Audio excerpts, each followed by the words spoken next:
In our previous video, we have discussed complex line integrals, its properties and examples on that concept. Today we will discuss two more examples and one important theorem, that is Cauchy's integral theorem. Third example, integration of dz divided by z minus a over the contour C is equal to 2 pi I, where C is a simple closed curve containing a point. We have to prove this integral value as 2 pi I. We know that mod z minus a, which is equal to r, this equation represents the equation of circle, where a is the center and r is the radius of the circle. We know that polar representation of a complex number at the origin is z minus 0 is equal to r into e to the power I theta, which is equal to z value is r into e to the power I theta. Here they have given the center as a, therefore we have to consider z minus a is equal to r into e to the power I theta. On differentiating it with respect to dz is equal to, here a is a constant, differentiation of constant term is 0. Here r is a constant, we are differentiating it with respect to theta, therefore differentiation of e to the power I theta is e to the power I theta. Here the coefficient of theta is I, therefore we have to multiply it by I into d theta.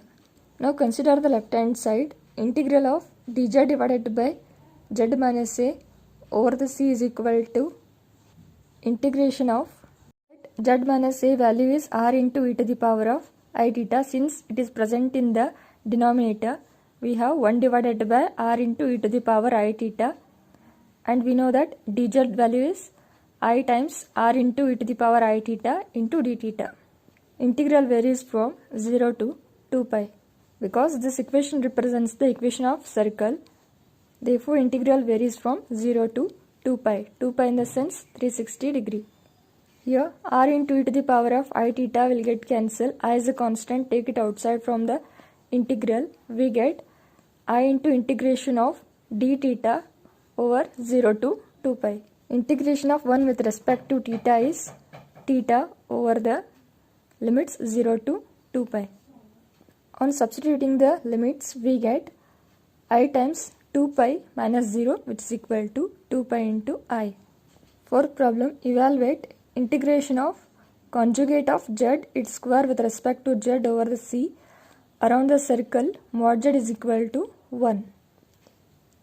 Here the given equation is mod z is equal to 1. We can write it as mod of z minus 0 is equal to 1. Here 0 represents the center and 1 represents the radius of the circle. Therefore, this equation represents the equation of circle with the center at origin and radius as 1. We know that z minus a is equal to r into e to the power I theta, but here a value is 0 and r value is 1. We have z is equal to e to the power of I theta.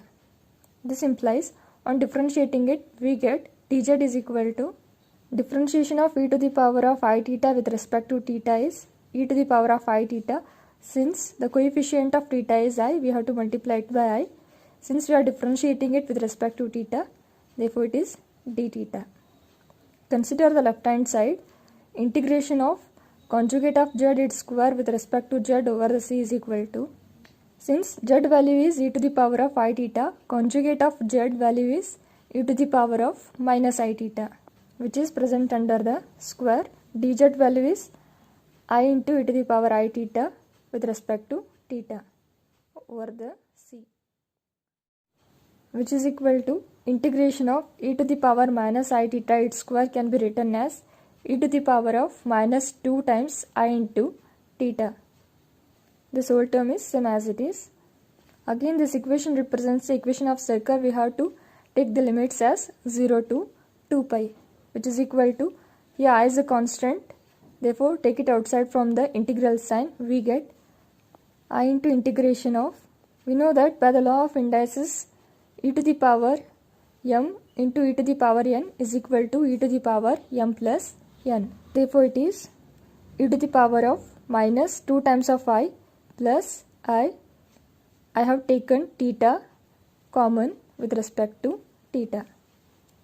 Its value is I into integration of e to the power minus I theta with respect to theta over the limits 0 to 2 pi. On integrating it, we get I as it is. Integration of e to the power of minus I theta with respect to theta is e to the power of minus I theta. Here the coefficient of theta is minus I, therefore we have to divide it by minus I over the limits 0 to 2 pi. On simplifying it, here I will get cancelled. We get minus of the term. Wherever theta is there, first put upper limit and then lower limit. We get e to the power minus I times 2 pi minus e to the power of 0, which is equal to minus as it is. We know that e to the power minus I times 2 pi and e to the power of 0, its value is 1. We get 1 minus 1, which is equal to 0. This is the value of the integral. Next important concept, Cauchy's theorem or Cauchy's integral theorem. Statement: if a function f of z be analytic at all the points inside and on a simple closed contour C, then prove that integration of f of z with respect to z over the closed contour C is equal to 0. We have to prove this integral value as 0 by taking the given function is analytic.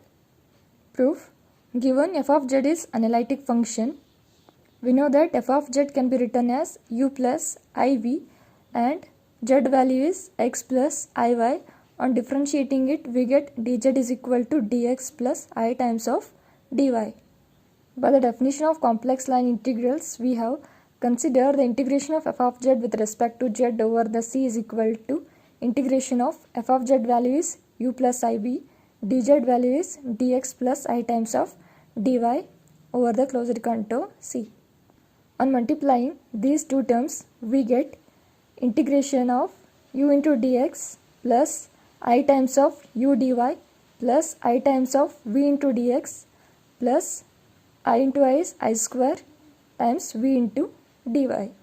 Now separating the real and imaginary parts, we get under the integral sign u into dx minus I square value is minus 1, therefore it is minus of v into dy. These two terms represents the imaginary parts, therefore here I is a common term, take it outside. I into integration of v dx plus u into dy over the closed contour C. We can write the first term as integration of u into dx plus minus of the term v into dy plus second term as it is, give equation number 1. Now we have to use the Green's theorem. Green's theorem statement is if p of xy and q of xy be two continuous functions and C is any closed contour in the domain D, then we can write integration of p into dx plus q into dy over the closed contour C is equal to double integration of partial differentiation of q with respect to x minus partial differentiation of p with respect to y into dx dy over the domain D. Now on applying Green's theorem for the first term, we can write integration of u into dx plus minus of v into dy over the closed contour C is equal to double integration of partial differentiation of minus v with respect to x minus partial differentiation of u with respect to y into dx dy over the domain D, which is equal to double integration of minus dou v by dou x minus dou u by dou y into dx dy over the domain D. By the Cauchy-Riemann equations, we have dou u by dou y, its value is minus dou v by dou x. Here plus of the term and minus of the term will get cancelled. We get its value as 0. Give equation number 2. Now on applying Green's theorem for the second term, we get integration of v into dx plus u into dy over the closed contour C is equal to double integration of partial differentiation of u with respect to x minus partial differentiation of v with respect to y into dx dy over the domain D. By Cauchy-Riemann equations, we have first term as it is minus of dou v by dou y, its value is dou u by dou x. Therefore, plus of the term and minus of the term will get cancelled. We get this integral value as 0. Give equation number 3. Now substitute equations 2 and 3 in equation number 1. We get integration of f of z with respect to z over the closed contour C is equal to, we got this value as 0 plus second integral value is also 0. Therefore, we can write it as 0 plus I times of 0 which is equal to 0. Therefore, integration of f of z with respect to z over the closed contour C, its value is 0. This is the Cauchy's integral theorem.